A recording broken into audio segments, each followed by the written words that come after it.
So I'm starting to get the feeling that the Philadelphia Eagles might have another blockbuster trade up their sleeve day one of the NFL draft. What could that look like? We'll get into it coming up next right here on Locked On Eagles.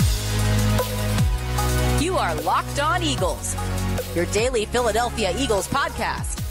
Part of the Locked On Podcast Network, your team every day.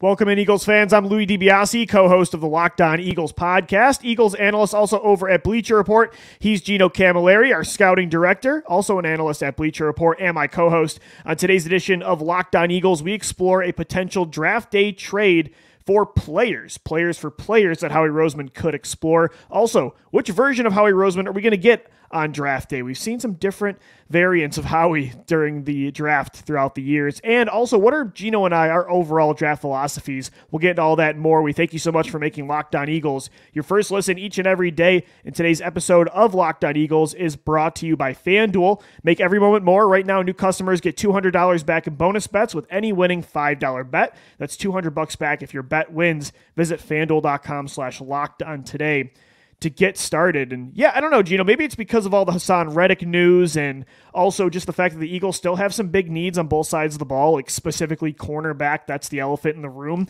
What is the plan long term? Is it Keely Ringo? Is it a trade up for a prospect? Is it somebody that they just take at pick 22?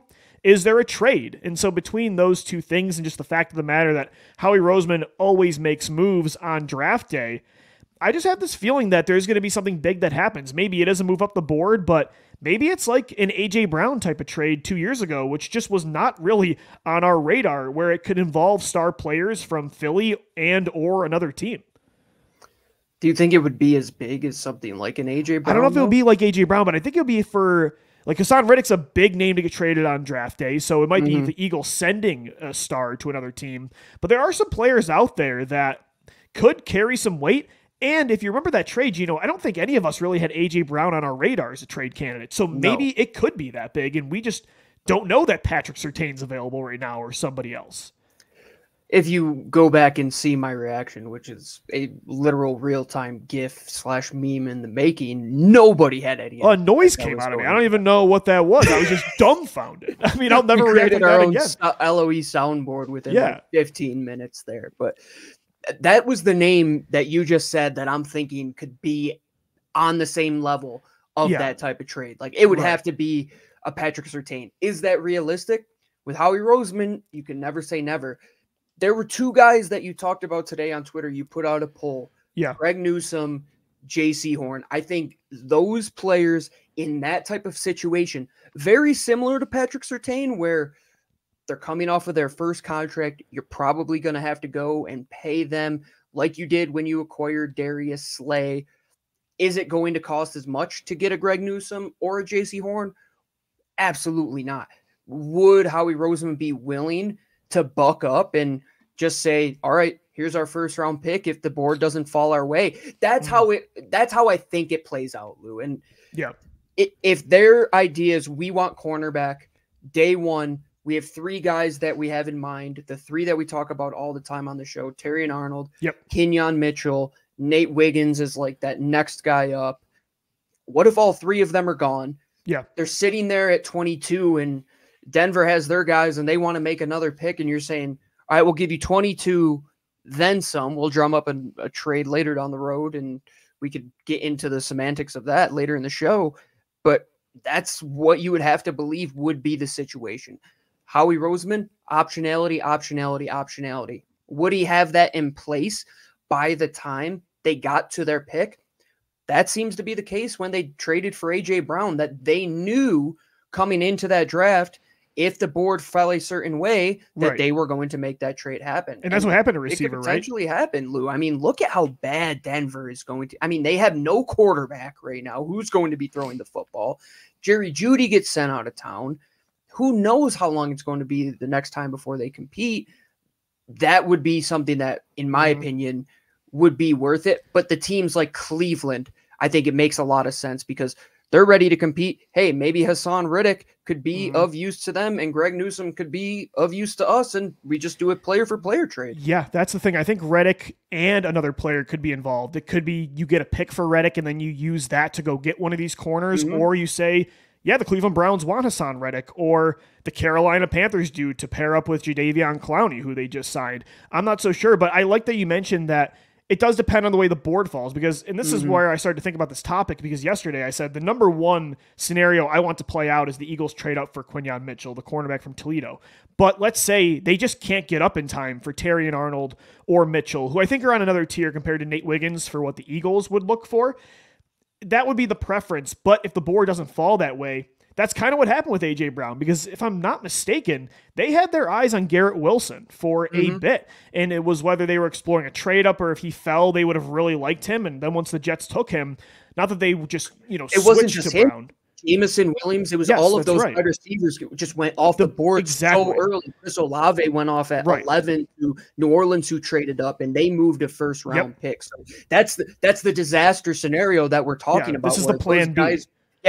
Well, it should be plan A, 1A, depending on the plan player. A. Yeah. Well, yeah. Because if it's Patrick Surtain, that should be plan A. But if it's like a Jaycee Horn or Greg Newsome, that should be your plan B compared to Arnold or Mitchell. I still think the Eagles kind of made out with the benefit of the doubt with the A.J. Brown one, though. Well, of course, yeah. Chris Olave, for sure. He's a stud. Garrett Wilson's a stud. Jameson Williams, I think, is going to break out this year. He's close, but A.J. Brown is an all-star, man. And if you're going to give up that first-round pick and then some, it's got to be for a player like that. But if we're talking player-for-player trade, which could be more realistic at that time, because we know that they pushed Hassan Reddick's bonus back. What if they end up paying it come April 1st, right? Then the draft comes around and they say, hey, we already paid the bonus. You don't have to take that bonus money on. We really need a cornerback. The board is not falling the way we want to, and we might have to cut this guy. Let's say it gets to that point, and behind the scenes, you know how things work in the National Football League. It could. Right. What if it gets to that point, Lou? Would you rather walk away on draft day with potentially a starting cornerback in Greg Newsome or Jaycee Horn in a player swap, or just lose that guy for a compensatory pick down the road, which would be the one scenario that I think Howie really wants to avoid in all of this? In this poll, it looks like fans would prefer between the two options that are more realistic than like a Patrick Surtain. People do like the idea of Jaycee Horn more than Greg Newsome, both former first-round picks. Horn was a top 10 selection. I agree. Newsome would be the preference for me. That makes a lot of sense. Horn is, I think, a more talented overall player with more upside at this point, but he's barely played because of injuries. Newsome has never allowed a passer rating of over 85 throughout a season in his career with Cleveland. He's been good, but the Browns have no cap space. They really like their two other corners that they have, right? In Denzel Ward, and then I'm drawing a blank on the other guy. Martin Emerson, I believe. They like the way that he played this past year. So Newsome might be available. Same with Jaycee Horn. You could use Reddick in that trade. Overall, I think those are options to keep an eye out for. And then, Gino, I was thinking about this because A.J. Brown was not really on our radar at that time. Like, who's a corner that might just come out of nowhere? The Atlanta Falcons really need pass rushing help. They have a top 10 pick where they could take a corner. They have an expiring contract next year with A.J. Terrell. That might be a name that people aren't tossing around there because he's so good, but maybe that's an option. I don't know. So I'm just trying to keep all things on the table because with Howie Roseman, you never know. That's a pretty good name. Who's the corner in Minnesota right now? Why am I blanking on his name? Me and you are just they recently drafted him, but it's Booth from Clemson. Yeah, like AJ Booth, like something like that. Like, has he worked out for them fully as much as AJ Terrell? AJ Terrell is for sure a really good player in the National Football League. I'm with you. I think those are the type of opportunities that Howie Roseman has to look for, because one, you're going to get that player and you're going to sign him, and you know you're going to have a surefire starter for multiple seasons. Two, it's not the crapshoot of the draft. Look at Tennessee. They had the right idea getting that pick from the A.J. Brown trade, but it turns into Treylon Burks. You don't always get the Chris Olave. Or Justin Jefferson, right? Or the Justin It's not always Jefferson. the win-win trade of Diggs for Jefferson. That's truly not the world of the National Football League, even though there was a statistic that came out, and Howie Roseman, according to multiple draft charts, has like the most even deals on draft day. Like when it comes down to the average of how it all worked out, what he gives away versus what he gives back, it's like right at around 500. Like nobody's getting taken advantage of. The Eagles aren't taking advantage of anybody, even though there are times like the AJ Brown trade, but it seems that Howie Roseman is going to do things that are good for business, especially because he loses his right-hand man who's dealing with the cap situation. This is going to be a little bit tougher stretch now to get some of these contracts on the book. So Howie Roseman, he's in for another evolution to this guy, and it's going to be interesting to see come draft day. Yeah, I can't wait to see what version of Howie Roseman that we do get on the draft day because, Gino, I think some things are consistent, but every year it does feel like he has a different approach and focus with certain things, and I want to get into that coming up next. We're going to talk some draft philosophy right here on Locked On Eagles.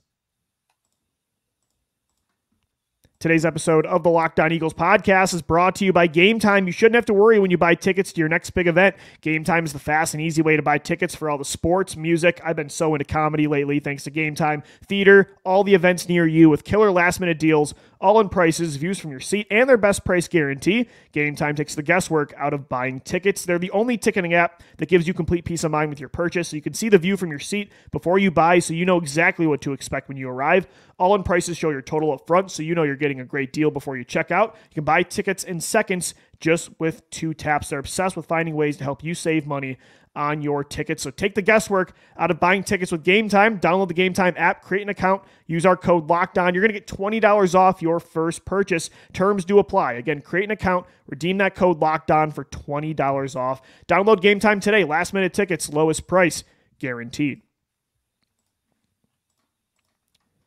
We thank you so much for making Locked On Eagles your first listen each and every day. Guys, are you watching Fox Sports or ESPN on TV all day? Got to turn down the volume with all that shouting going on? Make the switch to Locked On Sports today. It's a free 24/7 sports streaming channel program for you every day to bring you the biggest stories without all the screaming. Locked On Sports today brings you can't-miss analysis, opinions, and news, streaming 24/7 on YouTube or the free Amazon Fire TV channels app. Part of the Locked On Podcast Network, your team every day. The draft is now less than a month away. And, Gino, with Howie Roseman, it's really fun to cover a team that has such a just energetic GM when it comes to the amount of trades that he makes. And I don't know, he's always active. He's very active in free agency, moving up and down the board, like taking exciting players. The Eagles are always in the headlines for better or worse, which makes it fun for us to do a daily show. And you know, there are some things that are always consistent with Roseman, right? As I mentioned, he likes to be aggressive on the phones, working trades. He loves to take linemen early on. At least one pick in the first 2 rounds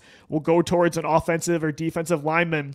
But also over the years, I mean, you've covered the show, like his overall process within those core beliefs, like it does change. I mean, early on, he was Mr. College production guy. He wanted to find hidden gems at smaller schools. It just felt like he refused to take Bama guys or Georgia players. Then he went all in on like speed and upside, and now he's, you know, simplifying his approach. I am very fascinated to see what Howie we get during the draft because, again, some things are consistent, but some things really always do change. I said during a show a couple weeks ago that Howie Roseman is good for one thing in his current evolution, and that is drafting athletes, and there's math to back that up. Their relative athletic score over the last 4 years has been around the 85th percentile. They want great to elite level athletes, but that wasn't always the case because, like you said, Lou, he was Mr. College production.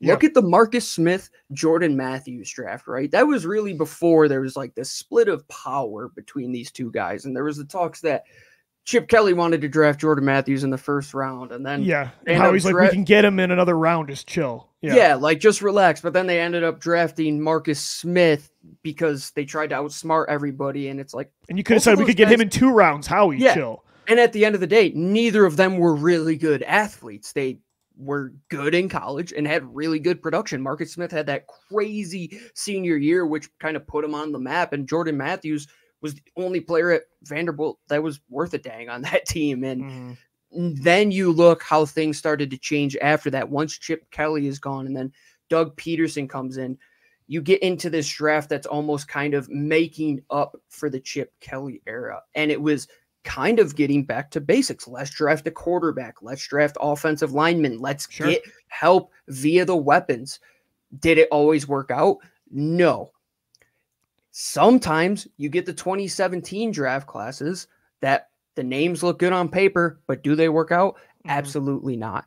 His process, I will say, he does it well. The process works. Does the result always work? Absolutely not. The thing with him that you will be able to argue, and not even argue, just say surefire as ever, is that this guy and his personnel staff will put in as much time and effort as any other personnel staff in the NFL. You know the horror stories of teams where they just go through the motions and they're not as invested and they don't have as deep of personnel groups and their analytics department is slim and their owners don't want to put in the money. That's not Howie Roseman. If the process works, you're going to get a Super Bowl. If the execution works, that's when you end up with a Super Bowl. Sometimes you end up with a 4-12 team because the process worked, but the execution didn't. So the thing with Howie is you're going to go into this draft. You're probably going to get good athletes. Like you said, you're probably going to draft offensive linemen first. But was it always that case, Lou? No, he tried to be the smartest guy in the room. And recently, he's just like, I'm not as smart as everybody else. I'm just going to take the best players from the best schools. Yes, that's what it is. They have to be athletic. And that's what I think you're going to see again this year. And again, Howie is very open-minded. That's what I like about him is he's not stubborn. If some of his process doesn't work, okay, college production isn't the move. We need to take a different approach. Or I got to stop drafting guys from the Dakotas and just go for SEC players and stop taking so many damn players from the Pac-12. And that's something, but he's not stubborn in his ways where now he's only going to be, he can go back and forth with these approaches. And that's what I like is within those beliefs of trenches, weapons, the important positions, within that, to find those gems at those spots, he does try to switch things up. So I think that's what you're going to see again a lot this year, trench priority, top tier schools, high raw athletic score. That's going to be something that's very important to this football team. But I also this offseason with the Saquon move, I think it hinted a little bit that maybe he will go out of his comfort zone and take a position early that he normally doesn't. That could be corner, it could be linebacker. I do think you're going to see, because he also has flexibility with a lot of draft picks, that maybe he will try to be a little bit different than normal. And that's the thing about evolving his process, right? Because even within the last couple of years, we talk about where he is. It's just let's pick the Alabama and the Georgia players. Right. Well, this time around, let's say it isn't just an Alabama player. Let's say it isn't just a Georgia player. This isn't that type of draft, right? This is going to be a tough decision-making draft. Let's see where Howie zigs when the rest of the league zags, like you had said, right? Coming in to 2024, I think Howie Roseman has gone through enough adversity in having bad results in bad draft classes, but also at the same time taking enough risks to get top-level players like the Jalen Carters and the DeVonta Smiths and the Landon Dickersons to know what his bread and butter is, that if he is going to go outside of his average, it has to be for an outlier. It has to be for the Saquon Barkley, right? He isn't going to go in the opposite direction. He isn't going to take a bad athlete with bad medicals who didn't test well and has poor production. He is always going to try and go for the other end of the spectrum because he has seen that, hey, you might have all the information in the world. You might think you're the smartest guy in the room, but at the same time, if there's a blue chip prospect on the board and you see it and nobody else does, go take that guy, i.e. Jalen Carter, i.e. DeVonta Smith. But that doesn't happen without the 12, 13, 14 years that he was here. People just think Howie is good at his job because he was just lucked into this position. No, he's gone through the ringer, folks. He's had to learn from some abysmal draft classes, Gino. Who has taken more crap in any organization outside of Howie Roseman in Philadelphia? There was a while where he had the label, and it was justified, that he was a terrible drafter, because for a while he was, and I think he's gotten a lot better at that, but I like that he hasn't, those bad drafts didn't scare him off, like you said, from taking risks on outliers like DeVonta Smith, Jalen Carter, heck, even Jordan Davis. The execution hasn't always worked, but I do like the process, and yeah, I think that's why I'm confident still in this draft that they're going to hit on some long-term players for sure. Coming up next, I want to get into our philosophies because Gino and I, we've been doing draft talk together for 7 years, and we've talked a lot about prospects. And we kind of hint at what our philosophies are, but I want to talk about our overall outlook on these prospects coming up next. So we'll get into that right here on the Locked On Eagles podcast. As we roll on LOE, today's episode is brought to you by our friends over at FanDuel. Folks, we're getting ready for the second weekend of the NCAA tournament for both men and women, and I'm sure your brackets are busted. And I mean, yeah, the first game, everybody loses out. The second game, everybody craps out. But guess what? You can be in every game if you're over at FanDuel, because you don't need to continue putting that little red dash through all the teams that lose on your bracket. You can just bet on every single game. Big upset, the 1 seed. There's a lot of them. It's a chalky tournament right now. If you want to get in on the action, new customers get $200 in bonus bets. All you have to do is put in a $5 bet. And if it wins, you're going to get 40 times your money back. That's $200 in bonus bets to spend on point spread, money lines, player props. Heck, who is going to win it all? Just visit FanDuel.com/lockedon and bet on college hoops until they cut down the nets. FanDuel, the official sports book of LOE and the entire Locked On Podcast Network. We thank you so much for making Locked On Eagles your first listen each and every day. All right, Gino, so we've talked a lot about Howie Roseman's philosophy, what he's planning on doing in the draft, but me and you have been doing draft talk together for, it's crazy, but it's been going on almost a decade. And we talked a lot, and I feel like our philosophies also have changed kind of with the Eagles and what their approaches have been. Like in 2020, I was just like Howie Roseman. I was all in on speed, and I didn't like Justin Jefferson. I wanted not Jalen Reagor, but I was a KJ Hamler guy, so I would have struck out too. And I think it's definitely changed over the years, but some things have stayed the same. So, like, if Gino Camilleri is a GM in the NFL, like, what are your main core beliefs about this process? Well, if I get to that position, I mean, heck, I'll thank my lucky stars. I don't know if I'll ever get there. I'd be happy being like a director at a Division II university, folks. Like, I know that being a GM is crazy. But if I had to put it into play, I start day one. My philosophy, I am going to have a holistic approach. In my personnel meetings, my coaches are going to be in there, and we are going to have a book on what you need for every single position, every single player, player 1 to 90. I want to know what they look like, what their height, weight, and speed is, what you want athletic testing wise, what you want their production to be. I want to be as cohesive as possible, because the one thing that we have learned, Lou, is that when there's friction between a coaching staff and a front office, you get J.J. Arcega-Whiteside. You end up with J-Jaw, and it's a shame. But the teams that are cohesive, the teams that do have this meshing of sorts, you get the Super Bowl Eagles, man. I mean, at the time, everybody bought in to the Carson Wentz experience. Yep. We're going to ride with Doug, and they were all on that train, and look at where it got them. And they knew exactly what they needed for the rest of that roster. And the person who I got that idea from was Scott Pioli down at the Senior Bowl 4 years ago when he talked in front of our scouting academy class, and he said that's what Belichick had. He knew everybody, number 1, number 90, what those guys were going to be, what their role was going to be, and that's what the personnel department had to go and find, because without that cohesion, it's just a mess. So I would say rule number 1, if the owner, GM, and coach don't sign off with it, we're not picking that player. What about like I mean, it's not really fair. It's not black and white. The draft is so complex. In every position, you're looking for different things. But is there, because like I think for me, our listeners know it's pretty obvious what I like. I like upside. I like speed. I like length, especially in like cornerbacks and receivers. For you, is there like certain, you remember when Howie Roseman, after 2019, he wrote down those 3 things, like, can he run? Does he love the game of football? And can he stay healthy? Those were like his fundamentals. Like when it comes to you and like prospects, is there something that simple? Or, because I mean, you're a guy that, I mean, grinds tape, like, and this has been, again, a 7-year process.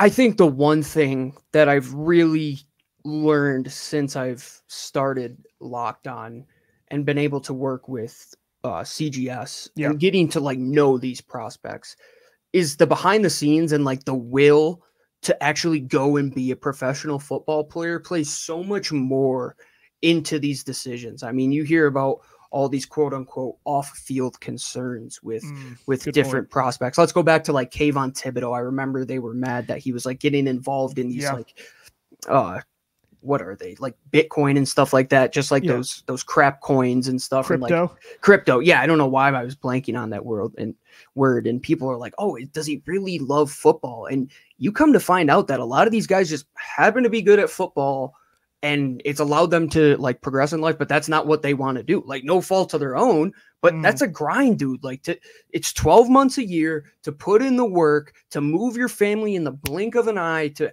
the off-field training, putting in the diet. It's dedication. So one thing, I think Howie Roseman is right, man. Like, if these guys don't love the game of football above everything else, they don't live, eat, breathe, sleep this stuff, like Jason Kelsey, where this guy, he wakes up, you know what he's doing. He's eating his breakfast on the gridiron barefoot. He's eating his lunch on the gridiron barefoot, and he's going to war at night every single night. Those are the type of guys that you want in that room. Yeah. But when it comes to the athletic profile of it, Lou, I am a trust by verification when it comes to that, because everybody has a number. I'm an analytic, right? Everybody can throw out a number. Anybody, oh, he has the highest vertical. Oh, he has the highest miles per hour. His 3 cone was destructive. Yeah. Everybody can pull that out, right? It's like having a thesaurus and coming up with a cool new word.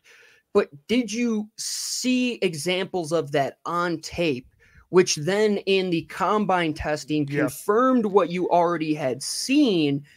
And then you could go back to like their high school track data, which is readily available. And look, oh, Tyreek Hill ran a 6'5", 60-meter sprint. Of course he's going to be. I think that's a big thing people preach, player. Gino, but I think it's so true that people still get caught up in that practice. Like, they don't practice what they preach a lot of time. They say use these other forms of evaluation as just part of the process to verify the tape. But then so many teams, I think, get carried away with that process in the offseason, and they become prisoners of the moment. And I don't know. I think that's a really good point. For me, I just have learned over, and not just 7 years of doing this show with you, but like I've been following the draft since I was a kid. I've also learned, and it's why I really like Howie Roseman's comment from a few years ago when they had a lot of draft picks. It's like, you want as many chances at bat as you can, because he said I'd be an egomaniac to think that I'm going to hit more than any other GM in the league. And that's what I learned, is that it's so hard to consistently hit in the draft, and anything can work. Like, sometimes the safest prospects are the ones that become busts, right? The outliers, you say, this is what this position has to be. You have to have this height. You have to run this 40. You have to be able to fit in this scheme. And then sometimes the complete opposite works. Like last year, the Detroit Lions, everybody says you have to draft these positions early on, and then they go with every other position and they make the NFC Championship game. So I've also learned watching the Eagles and other teams' processes is that it's just kind of a gamble, and really anything can work. You have to do as much due diligence as you possibly can before you step up to the plate. Yeah, the minute you think you have everything figured out is when you start making bad picks. Like when you have a stubborn philosophy that you'll never budge, I don't know. To me, that's when you have a bad process.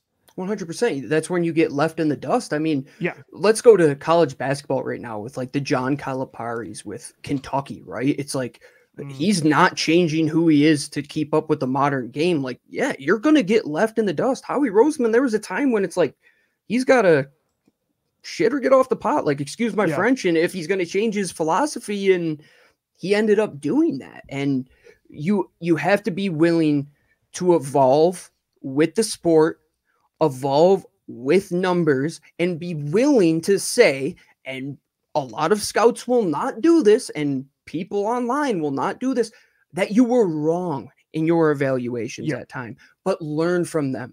Lou and I will be the first to say we were wrong in our Jalen Hurts evaluation. I was wrong in my J-Jaw evaluation, but I learned from that to say, oh, okay, we can't fall into that trap anymore. You can't be closed-minded. Well, even for my overall philosophy, Gino, like I love upside and speed, but sometimes then I overlook guys that don't have that as much upside, physical gifts, but because they're such a hard worker and they're so good fundamentally in technique, and their football IQ is so high, that I've overlooked those kind of players that aren't as exciting. They don't have the sexy film of these other players. I think the fan in me can get the heart can get carried away instead of the head. And so I think I've learned that too over the years. And scouting, it seems to be a science. Like everybody wants to like put the numbers to like, oh, what is his average big board position right now with all the media outlets. It's like anybody can file their way into the groupthink to believe that they are correct, right? But at the end of the day, stick to your eyes. Like, you believe in one thing, Lou. I believe in other things, and that is okay. And that is okay. This is not a perfect science. It is an art. Scouting is an art, and it's kind of chaos, man. It is a gamble, Lou. And the way you can kind of put it into perspective is look at the Hall of Fame for baseball when it comes to hitters. You're talking about percentage points of being over 300, putting you from like an average guy to like very good. That's what the draft is. You don't have to hit on every guy. You just have to be slightly better than the rest of the general managers around the National Football League. Everybody has hits and misses. Everybody has their Danny Watkins and their JJ Arcega-Whitesides and their Andre Dillards. But then the great GMs have their Lane Johnsons and their Brandon Grahams and their Jason Kelce's and their Fletcher Coxes and their Jalen Hurts. That's sport, folks. It's like every other sport out there. Swings of the bat, pucks on net, shots on goal. Nobody's smarter than anybody else. And if Howie Roseman, somebody who has been in the category of being an egomaniac at times, as you had said, Lou, can admit that he does not know as well as everybody else, we should all take that and realize that when we were talking about this. There's no absolutes in scouting. Only sis talking. I was going to say, good Star Wars reference. That's a way to end the show. Thanks, everybody, for tuning in to Locked On Eagles. We appreciate you making us your first listen each and every day. One more show for you this week, and then we continue our draft coverage with Mock Draft Monday as we start up April next week. For Gino Camilleri, I'm Lou DiBiase signing off. As always, thank you for downloading, thank you for watching and listening, and let's go Birds. Fly, Eagles, fly.